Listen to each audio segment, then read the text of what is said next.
নমস্কার। আমার চ্যানেল সত্যের জয়ের সকল বরেণ্য সাহিত্যপ্রেমী বন্ধুদের স্বাগত জানিয়ে আমার নিবেদনে স্বরচিত কবিতা মূল্য। গন্ডার চামড়া এখন সস্তা,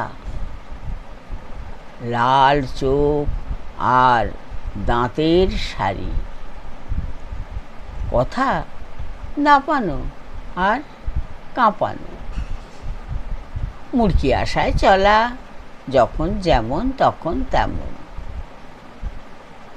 কাঠের আঁচে জল ফুটছে, ফুটছে কেবল টকবগিয়ে। গন্ডার চামড়ার দাম কমছে হুস হুসিয়ে। বন্ধুরা, আমার কবিতা যদি ভালো লাগে লাইক, শেয়ার, সাবস্ক্রাইব করবেন। আপনাদের মূল্যবান মতামত জানাবেন। নমস্কার।